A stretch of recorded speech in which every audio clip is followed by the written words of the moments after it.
So good evening to you, listeners. You're listening to Issac 98.1 FM. If you're now joining us, welcome to For Whom the Bell Tolls. You know, remember when I was 16 years old, I had a dream about being a journalist. And I had plans of doing programs like this. Sports was not in the fore of my mind. I had plans of doing great shows like this, interviewing the best of the best. And thank you, Lord, I'm able to do it now. So on Issac 98.1 FM, remember we are ramping up our election coverage this year. Whom the Bell Tolls. Earlier this week, we had the opposition leader, the Honorable Keith Rowley, Monday evening. Last evening, we had Khadija Amin, chairman of the United National Congress. And this evening, we have Attorney at Law Martin George, part of the Police Service Commission, Crime Stoppers. What am I missing again, sir? Fixing TNT also? No. So much you're involved in, so many hats you wear. And we want to welcome you to Issac 98.1 FM and Whom the Bell Tolls. Thank you, and good evening to you and to your team and to your listeners. You know, sometimes when you have an interview like this, you're wondering what to ask. But we have a lot of things to talk about. I mean, just when you think it's going to quiet down and we could sit down and maybe have a quiet lunch and go through a couple of days in TNT where nothing would happen. It happens every 2 or 3 minutes, so your eyes have to be always open. I'm afraid to sleep tonight because something might just break at 2 o'clock in the morning. Yeah, the thing is, we always have something going on in Trinidad, and it's never a dull moment here. It's all about sweet Trinbago, as I rightly said, yes. Of course, we want to kick it off. Mr. George, really is fresh, as current, is here. The whole challenge, the ramifications, of the indictment of Mr. Austin Jack Warner. Yes, well, in these circumstances, we have to look at it, I think, first of all, from the context in which the entire situation is framed. I don't accept those who say that, it has anything to do with the politics of Trinidad and Tobago, or that it's something personal against, the individuals. Yes.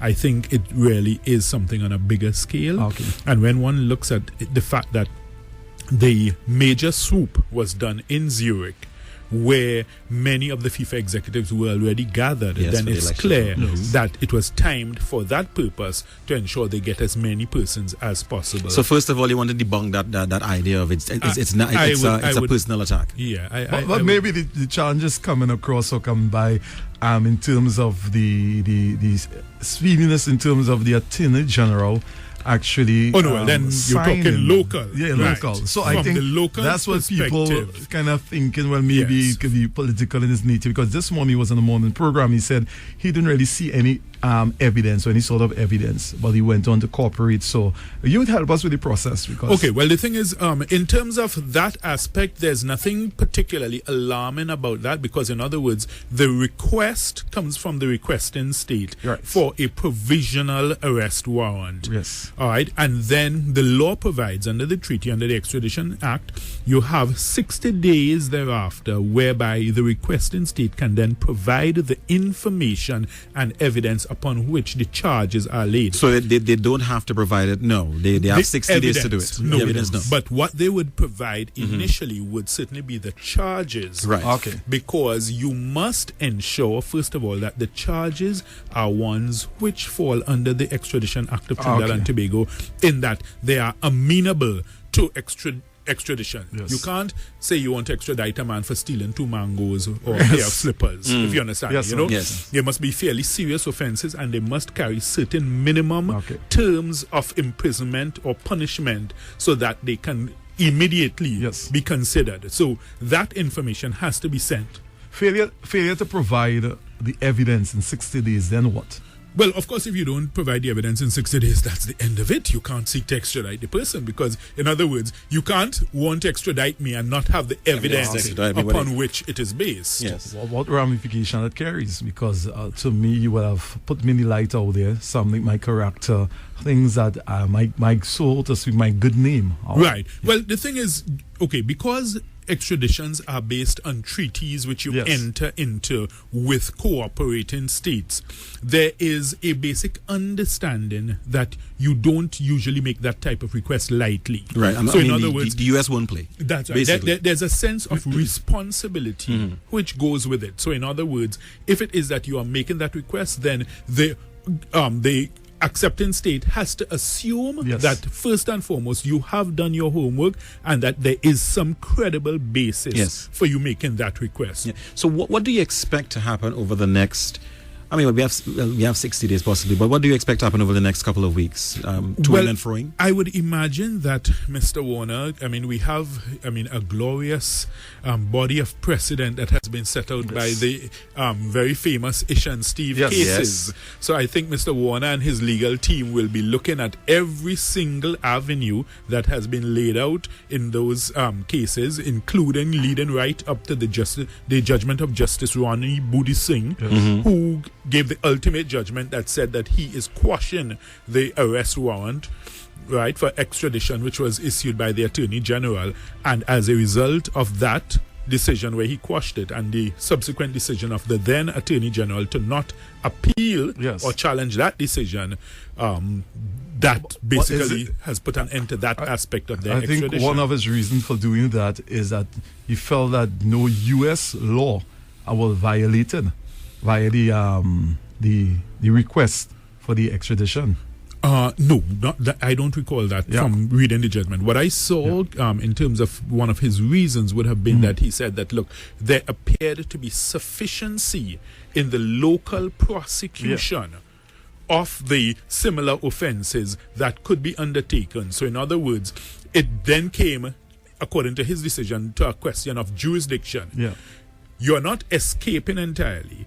You can be prosecuted here in Trinidad. There are matters that are proceeding. If you recall, the choice we had was our Director of Public Prosecutions indicated that, look, you are not going to place these men in double jeopardy by having them tried for the same or very similar types of offenses and the same facts here in Trinidad and in the U.S. So I think our DPP opted to withdraw the local charges if they are extradited. Right. Yes. I think Justice Budu Singh, in his judgment, what he eventually decided, he said, listen, since you already have the local charges here and you already have that in train, then he felt, and his ruling was that, you can try him here. Now, bear in mind, that is not the case with exactly. That's right. That's not exactly the scenario. They will, of course, use it, but to a limited extent. To a limited extent. There are other aspects of the judgment which I'm sure they will be able to rely upon. You said something that's going to pique my interest. Whose responsibility was then to appeal? It would have been the responsibility of the Attorney General and the state.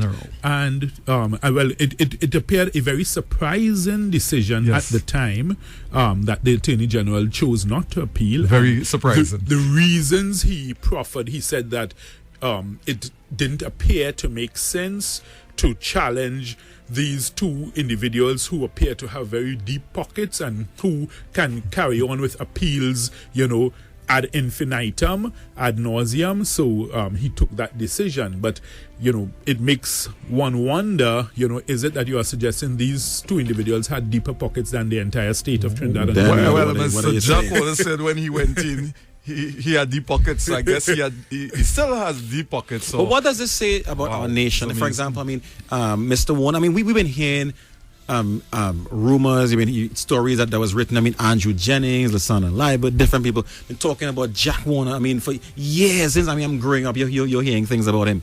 And this man, whether innocent or guilty, he came into government under that cloud. True. He also acted as Prime Minister. So he came into that, innocent until proven guilty. There was maybe not enough evidence then, but it was a cloud. And then even after all of that, when FIFA, they found that there was enough evidence, yet still he was elected as a member of parliament again after resigning. What does that say about our nation, though? Well, the thing is, I try at all times to be as fair as possible to everyone, and I bear in mind that good men are capable at times of doing bad things, the same way bad men are capable at times of doing good things. So I always try to look for the good in people, and the Bible says that God makes his rain fall on good men as well as bad. So the point is, I always try to look at the positives. So even though there was the cloud, I would still always say, let's not forget that at times he did do very positive things for Trinidad and Tobago. Yes. In terms of football, he did some things that were very good. I mean, of course, there are some other things that raised serious Eyebrows, questions and eyebrows. But then also, even as a minister of government, I mean, he was really supremely efficient. That's right. Yes. And effective. You know, Yes. he got a lot of things done. Even, you know, I was just observing today, I saw these crossing guards that he organized, and I mean, they still function. Yes, you know, so I mean, traffic wardens. The traffic wardens, that's correct. You know, so he has certainly done quite a lot of good. Of course, there are quite a lot of questionable things that were done. You know, so therefore, I'm saying that, look, if we are assessing someone as a whole, let's not only focus on the negative or on the bad, but also give them credit for the good they have done. And if you've done something wrong, then of course you face the consequences. But would you think that's the kind of mindset that we have of a nation in terms of when you look at, quote unquote, as they call them, gatekeepers and community leaders?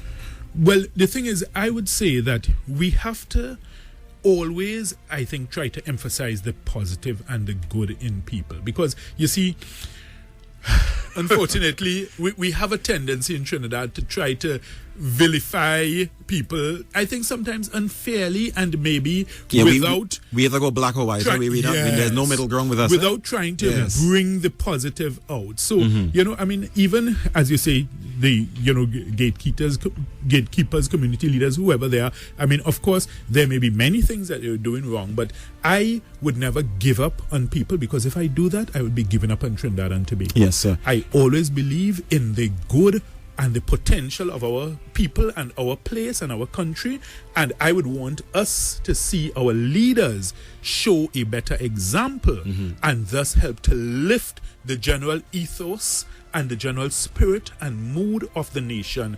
But it has to be done by proper example. When your leaders are the very ones who are appearing to break the law or act with impunity, or are the leaders in corruption and graft and bribery, then what example does that set for the younger ones? Correct. So therefore, in those circumstances, I will always condemn our leaders if that's what they're doing. If you're not joining us, you're listening to Issac 98.1 FM, for whom the bell tolls, inside the cruise control. I'm speaking with Attorney at Law Martin George. Now, I'd like to segue into the email gate. So would we ever... I mean, we heard about this 2 years ago in May 2013.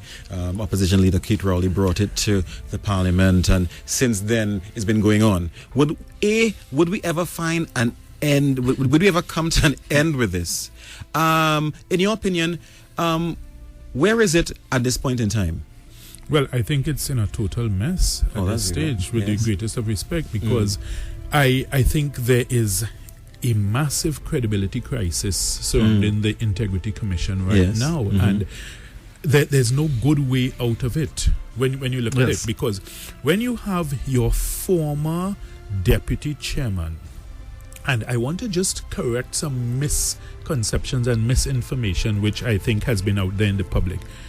What Justice Venter has very clearly, categorically and explicitly said is that the commission has been guilty of misleading the public. Yeah, I heard that statement. Yeah. So, you know, I've seen people try to twist it to say that, look, he was just one vote out of 5. He should have left, and there's a quorum. There's a quorum, yes. It has nothing to do with his issues. In other words, what he's saying is that, look, what you are putting out there, it's falsehood. All right.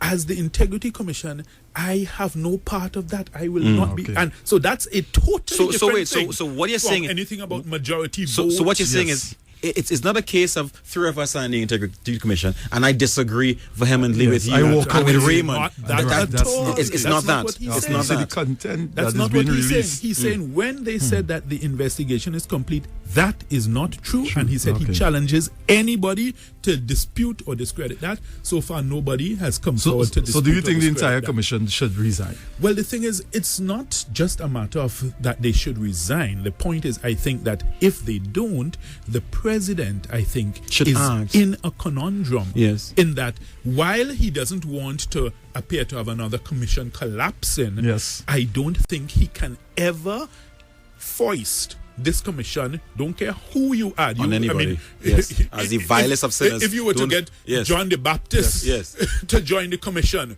with it as it stands now, I don't think it would still give it the credibility that it needs. So he has to act decisively then. Act decisively. Yes. And you have to really look at a new commission. So based on his statement, we are saying is that they may call for an investigation into the commission.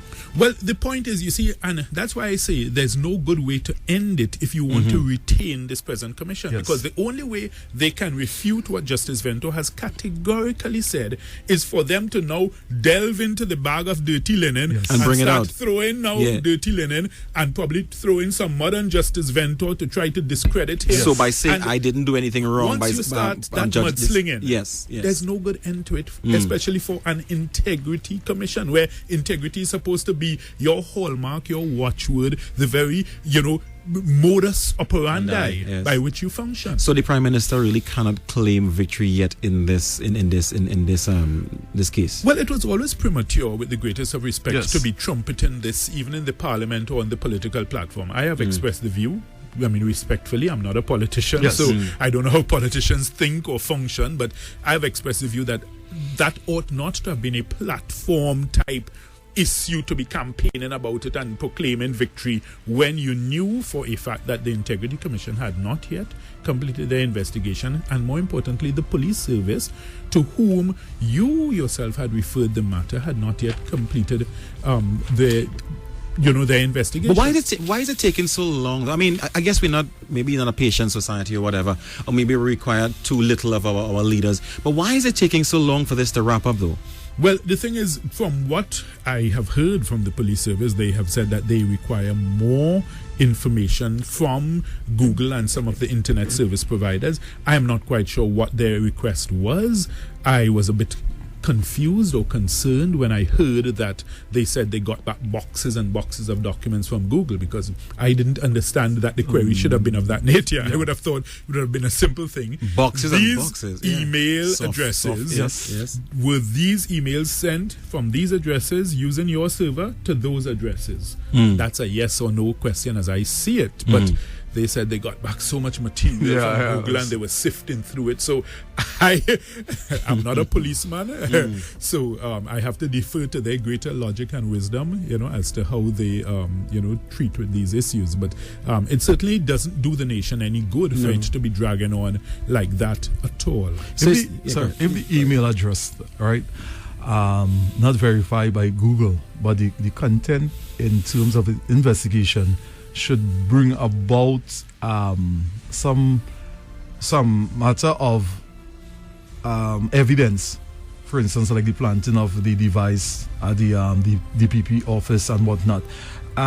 Is this something that we should really take into consideration, or just throw the baby, the bathtub, everything outside? No, well, from what I understand from the deputy DPP, and I would say, and again, I do this with the greatest of deference and respect, I think she was quite appropriate to come out and make a statement, because I think clearly something had to be said, because there was a wave of sentiment which was gathering momentum, almost to the effect to suggest as if, well, these investigations have cleared A, B, and C, when in fact her statement categorically was that the Integrity Commission's investigation is not yet completed, the police investigation is not yet completed, and she went further. She said, listen, she said, as far as her office was concerned, they were also looking at issues of misbehavior in public office, which went beyond the ambit of the four corners of the emails per se,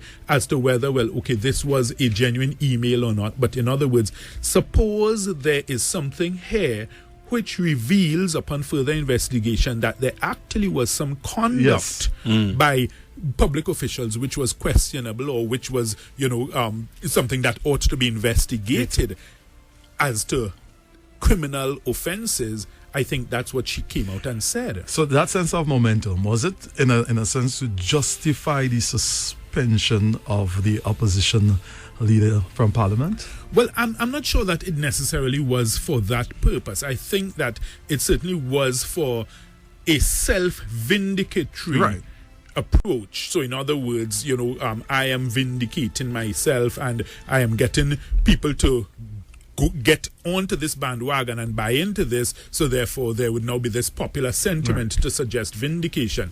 Of course, following that, as usual, sometimes politicians get carried away by their own rhetoric, and I think the government, with the greatest of respect, probably sought to go too much on the triumphalist approach to then say, well, okay, look, having vindicated ourselves, we are now going to the next step as to, well, okay, who was the accuser, and therefore let's institute punishment. Yes. And it just really because why I say that looked badly. What they institute in terms of the parliament and the opposition leader, it came in for a lot of questioning in terms of the process. Was it due process? Well, apart from the question of due process, I don't think it even made sense realistically when one considers it as a political strategy, because you have a society where at the end of the day, whether good, bad or indifferent, we are accustomed to our adversarial Westminster type system where you have the government side, you have the opposition side. Whether the opposition is good, bad or indifferent, we want one way or the other to have that check and balance. So I think as a strategy, it didn't appear to me, and I guess... So it weakens the fabric, really, because you want that watchdog. This is my view, but as I say, I'm not a politician. No, I'm just, maybe they had their new politics and change in how we do things. Maybe they will say that we can't continue with the same old, and this was just a way of saying, listen, we are doing things differently. Well, yes, but you see, if you want to do things differently, you would try to do it differently good. That's my simple analysis. Yes. You're listening to Issac 98.1 FM. It's a small breed. You are listening to Whom the Bell Tolled. We have Attorney at Law Martin George.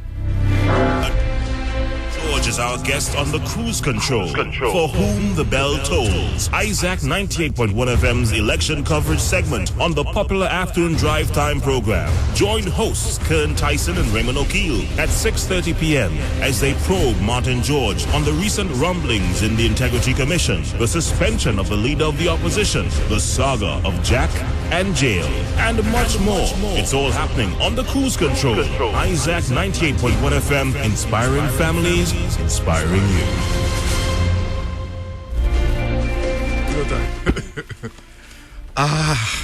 So much to say. I never thought I would be sitting in such an environment. But so little time. Little time. The bell tolls. Go ahead. Let's not leave out our society, Tobago. We know everything is happening in terms of what's happening in terms of the healthcare in Tobago. You have concerns, issue that challenges, a lot of litigations are taking place at this point in time.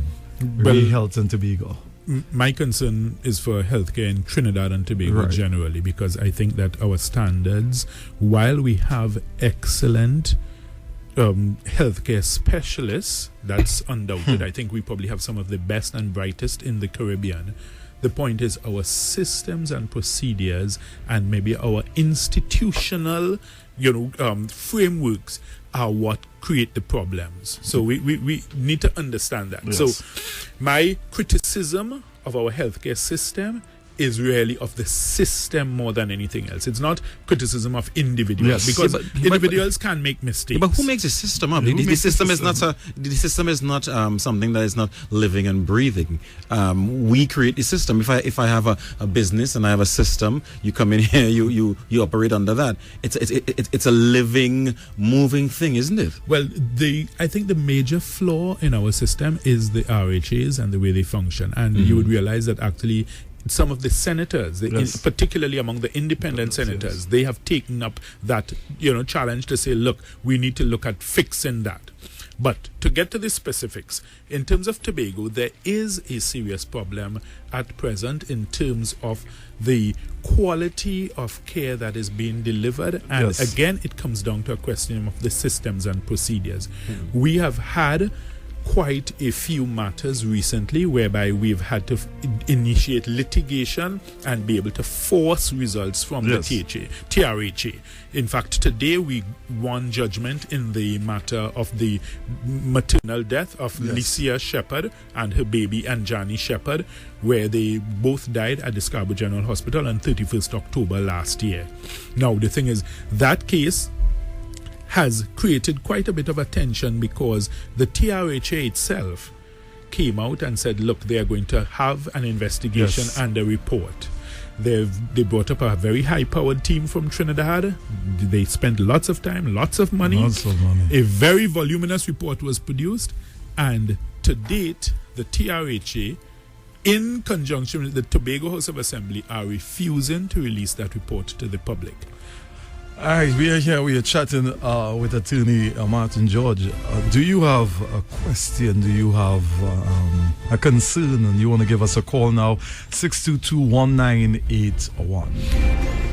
Yes, so give us a call. Good evening to you. Good afternoon to the panel and Raymond Tyson. Yes, sir. I want to ask, since the last time I heard they say 40 guns they had in the lab and it went missing. And then officers said that when they went on a raid, they found 2. And after that, well, nothing else. I could get a little feedback on it, please. All right, thank you, sir. Yes.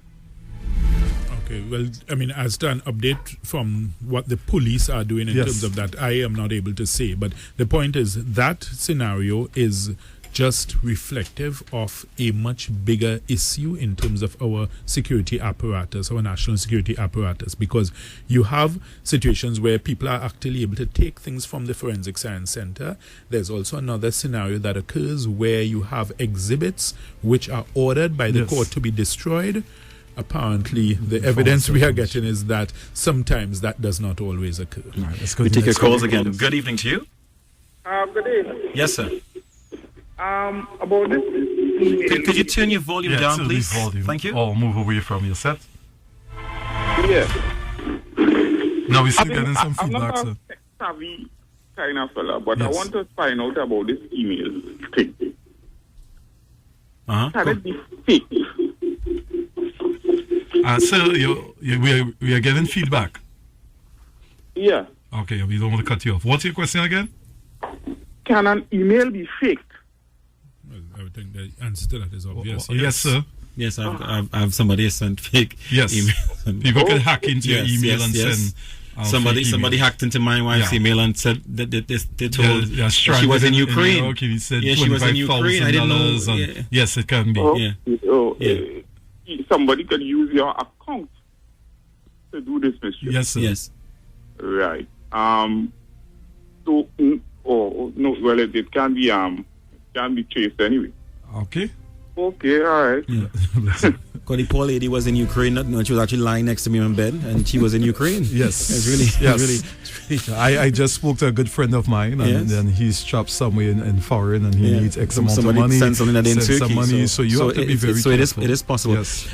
We continue to take 2 more calls. Yes, sir. Let's take 2 more calls. 622-1981. It's time for you to ask your questions. Election 2015 around the corner, sir.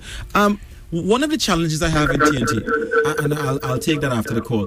Could you turn your volume down, please? Good evening. Please remove from your set. All right.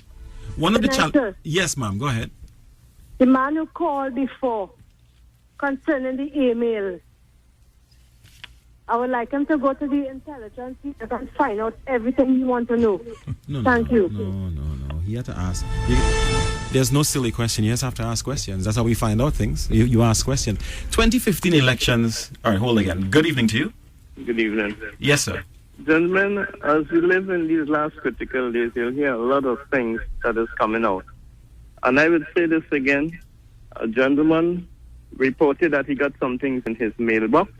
He never accused anybody. He said, look, this thing that I got here, let us investigate, please, and see exactly if it has any authenticity in it. Mm-hmm. And psychologically, they accuse him as if he are accusing them of wrongdoing. Okay. Yeah. So it shows here that it is puzzling. And you know what is puzzling to me? People who claim to honor the Creator the lifestyle is not showing that, especially with the young people that are listening and observing to them. Why I say this, a fellow who claims to be religious, call another one stink out in Parliament. Where is the proper conduct, moral, and spiritual values that Mr. Robinson spoke about? It is lacking, and they are not showing no spirituality. So how could you lead a nation with spiritual and moral values when they themselves are acting contrary? Thank you so much, sir. Thank you so much, sir. 2015 election. One of the challenges I have in Trinidad and Tobago is that we have no fixed date for election. So we talk about we want to be, like the USA, and we take certain things, but for some reason we have this old 1918 way of doing things where the election date is in your back pocket, in your shoe, in your bosom, behind your ears.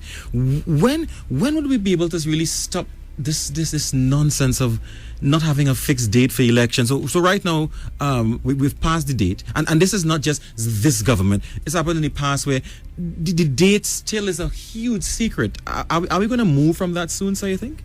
The thing is, unless there is some collective will to do so, we're not going to see that changing, because at the end of the day, it's just a question of power and having that sway. And I think it's so intoxicating to our leaders that while they are in opposition and they don't have the power, they will, call for it to be taken away. Yes. But once they get into the seat of power, they don't want to give it up at all. Let's go to the line time. Yes, take one more.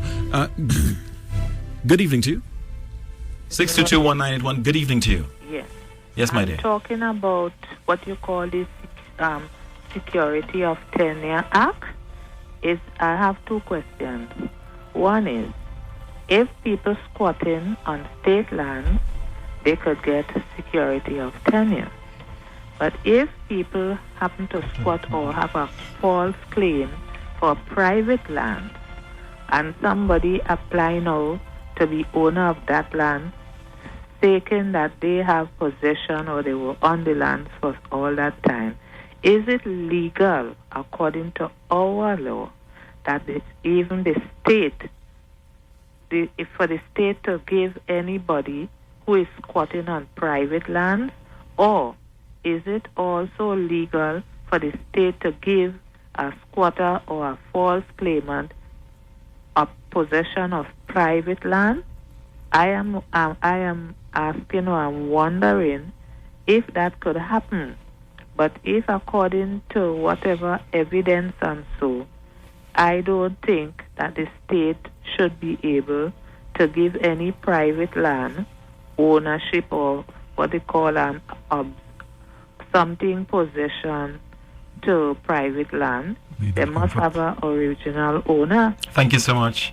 Okay, the simple answer to that question is no. The state doesn't have the authority to give a squatter title to someone's private lands. Yes. Because the private owner, his rights would, of course, be paramount. The only way the state can exercise that type of right is if you have a compulsory acquisition. And there you have to do an application, and it must be advertised, and you must notify the private owner and then engage in a discussion with that private owner, because you are acquiring the land for a public purpose. Say, for instance, to put a highway or an airport or something of the sort. Or sometimes even WASA or TNTech may require certain parcels of land for their operations. Then you have a compulsory acquisition order. Okay. Mr. George, I want to go back to the whole health issue, right? Because we talk about the issues. Let's talk about the solutions. What, in terms of your suggestion, that will help us to transform or at least bring about some kind of meaningful change to the system, as you rightly said? Well, I think, first of all, in terms of, we have to look at it at two levels, macro and micro. Macro level, we have to change the RHA systems because it's not working. Because what you have is these regional health authorities, each of them functions almost as if they're a law unto themselves. Yes. So there's a total disconnect in terms of your systems, procedures, operations. Each RHA, they have and then of course you have the boards that are sometimes politically appointed. So therefore, depending on which government changes, you have. So therefore, in terms of policy going forward, it's a nightmare because it's a crazy maze between the RHAs, and the Tobago Regional Health Authority is the worst of all, simply because, and I mean, I don't mean that in any bad way, but in terms of the lack of control and oversight, because they are not under the direct control of the Minister of Health. They instead have been separately hived off, and they are under the control of the Tobago House of Assembly. You can't just tell us what to do now. That's right. So they are a special category. And as a result, they have actually been, more of a law unto themselves because of that fact. So, like you had, even when there was the 2007 Commission of Inquiry into the Health Sector in Trinidad and Tobago, the Gafu Commission of Inquiry, headed by former Justice Gafu, when they did their report, one of the special things that they mentioned was the reluctance and recalcitrance of the Tobago Regional Health Authority, in that they refused to answer questions, they refused to provide information, they refused to produce documents. That's in the report. In the Commission's report, they got particular trouble and difficulty from the Tobago Regional Health Authority. Wow. So you're listening to Whom the Bell Tolls, and today our guest is Mr. Attorney at Law Martin George. Let's take a little break and we'll be back with you. We're gonna have to wrap it up. Though. No, the producer just give us a few minutes. Give us some more time until about 20:07. Okay, no problem. All right.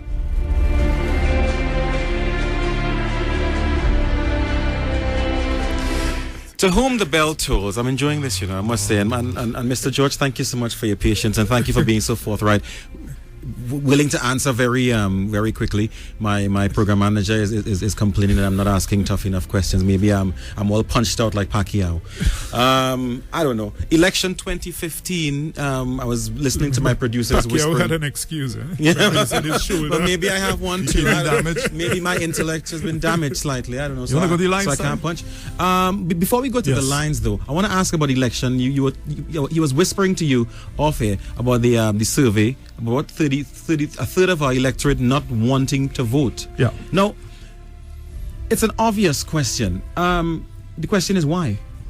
Well, I think that they feel so jaded with the choices that we have. I am actually surprised that we haven't seen an initiative from the Christian leaders and from, the faith-based people in this country to say, well, listen, we need to step forward and take charge of this situation. Because, you can be in the world and yet not of the world, whereas you can show that leadership and show the politicians, the current politicians, hey, listen, there's another way. So the same way one of the callers spoke about, having people of integrity and high, exhibiting that spirituality. If we do have those kinds of leaders among us in our faith-based communities, then we have to actually take up that challenge. So you think the faith-based organization, the churches, we hold the key to this? Well, I would certainly think so, and I'll tell you why. Because the point is, the population is actually bereft of choices. We are starved of choices. You basically have 6 of one and half a dozen of the other. And, you listen to the promises and you get so jaded, disenchanted, and dissatisfied because it's like a repetition of one script, and you flip it and same it's the script, same. Different That's cast, right. Basically. So I think there is really a wondrous opportunity for persons of intellect, integrity, and inspiration to step forth and say, hey, listen, we are taking up the mantle, we are taking up the challenge, and we are showing that it can be done in a different way. Yeah, but how do you do it, though, especially when we are, as much as we talk about TNT being a rainbow country, and we're cosmopolitan, indeed we are, but we are still polarized. The tribal politics will always come out around this time, and there is still, I believe, you can tell me if I'm wrong, please, a mistrust between the two major races. There is still that you still hear on the ground the grassroots, the derogatory terms. You can't trust this one. The only one you can trust is a dead one. You still hear that. How would a group now, maybe the church or maybe a third force, come in and break that? Well, I would think that if we are to really live by our principles as set out in our beliefs, in our religious beliefs, then there's really no room for that type of discrimination. And in fact, the churches are supposed to exemplify that type of integration and harmony. So therefore, we should already have that type of unity going on in our churches, in our congregations, at any rate. So therefore, it's a matter of taking that and saying, hey, listen, I am given spiritual leadership and spiritual direction. However, I think that I can also make a civic contribution in terms of giving some kind of direction and leaders who can step forth and say, hey, listen, we want to do things differently. It doesn't have to be that you're saying that your way is the right way, but at least show the nation another option. That's what the nation wants. That's what they're talking about when they say that there's this large pool of disenchanted voters, because they don't want the choices that are there. From your position where you sit, right, the pool of disenchanted voters, what are they asking for? I think they are asking for persons who really can step forward and, in other words, if you will say you are going to do ABC, just do it. You are going to do ABC. That's the first thing. The second thing is that you don't need people who are going there for personal gain and enrichment. So once you have that mindset, then really and truly you are going to disappoint the nation, because at the end of the day, your focus is not what the focus of the people should be. Sometimes it may take, and I'll tell you this, it may take sometimes a very strong-headed, stubborn, determined individual who says, listen, I will do for you what you are not willing to do for yourself, and I will show you a better way. And I might just pay the political price for it. I'm willing to pay. That's right. Yes. That's right. And most of our current leaders are not willing to do that because in the sense if you're outside, you are not effective, because to be an independent candidate or independent MP in the system in which we live, it's very difficult. Right, that is sold to people. Right, if you want to be independent. But that's why I'm saying you don't need to look at it from being independent. You need to look at it from your base. What's your base? You always start with what's your base. Yes. If you are dealing with persons who are like-minded, who believe in certain values, principles, beliefs, doctrines, dogmas, then you start with that and you say, hey, listen, can we all get together as a unit and sing from the same hymnal? That's right. Are we too late? For this election, we should begin to put something in place. So we'll have to be incumbent with one or the other again for the next 5 years. Well, it certainly is that way. We don't have a choice. Okay. Let's go to the lines. Let's take two more calls before we say bye-bye. 622-1981. Good evening to you. Good evening, Mr. Joseph.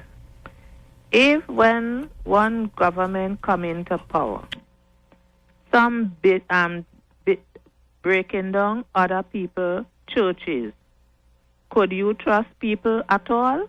And they say they're faith-based. Who to trust? That is why we're in this quagmire, because nobody can trust nobody, even though they say every creed and race find an equal place. And when they get in power, one set breaking down and the next set building up. So who can we trust? Well, then we have to have laws so that when we put you in power, if you didn't keep your oath, they should be punished severely and removed. Recall. Thank you very much. Yeah, recall. Yeah. How about that?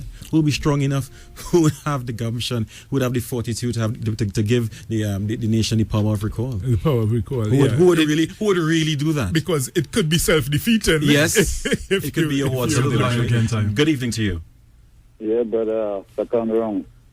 I believe that we can trust our Lord and Savior Jesus Christ, and He has the people there to represent. It's just a matter of time. God put you there, and He will bring you down. And what's separating the thing is the race between the Indian and the Creole, trying to show which one is better. But greater is He who is within.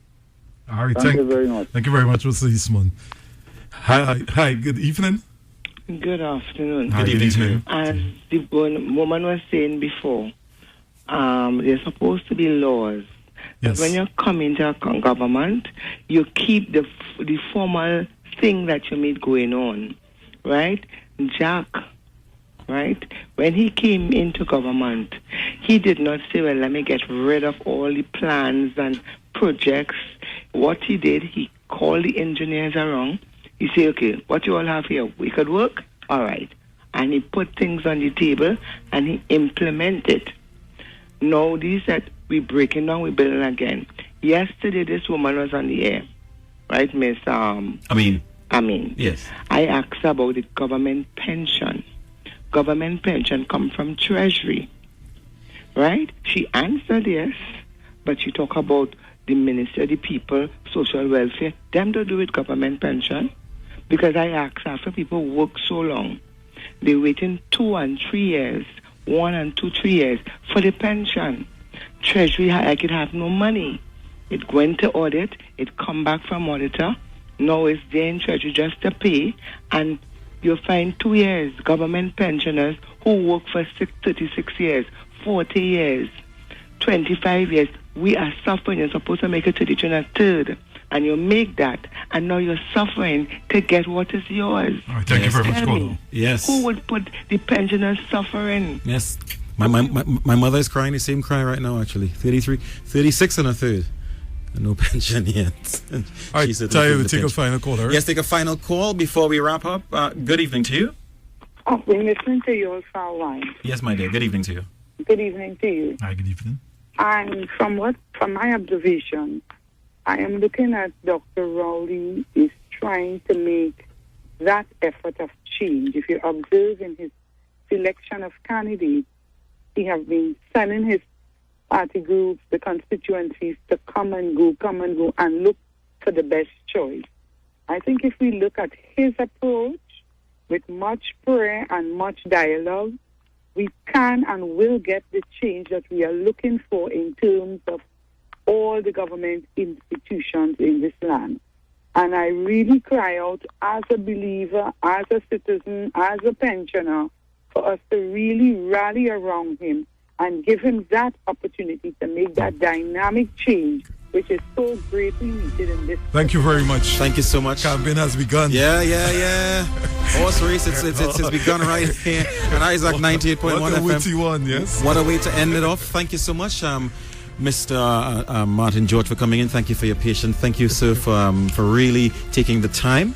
And we wish you all the best. It's been quite a nice experience. You leave us with the last words, what you want the nation to. What I would like to say during this silly season. Yeah, there's a point that was being made in terms of our governance systems, and one of the things we have to look at, for instance, our state boards, they must not be political appointees.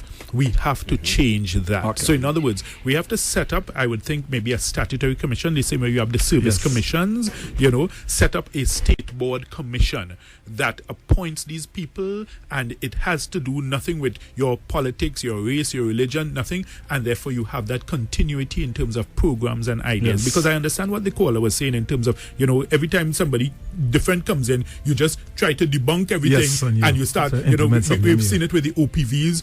You criticize OPVs, you castigate them, and then you're bringing in boats to do basically the same type of function. What's the purpose and point of that except for political, one-upmanship to say, well, look, my marbles are bigger than yours, that kind of thing. It really is silly, and Trinidad and Tobago as a nation has suffered tremendously because of that. And when you have things like your national security apparatus, which is subject to the whims and fancies of which person happens to be the minister at the time, then that clearly cannot be good. We need to have, say, for instance, a National Security Commission, which is a permanent commission, which sets policy on a long-term basis, so we can have consistent strategies being mapped out. And that will be the biggest start to your crime reduction, because you'll have one consistent, cohesive plan going forward, regardless of who's in government. And we put a lid on it right there.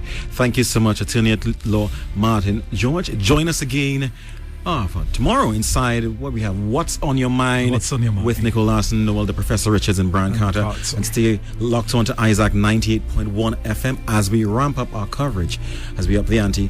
Whom the Bell Tolls. Thank you so much. For Whom the Bell Tolls, Isaac 98.1 FM continues coverage of the run-up to General Election 2015. For Whom the Bell Tolls is bringing the views of the leaders, the church, and you. Get involved, send us a text message, or contact us during telephone call-in segments. For Whom the Bell Tolls is a series of interviews, discussions, and all the news pitched for the family on Isaac 98.1 FM.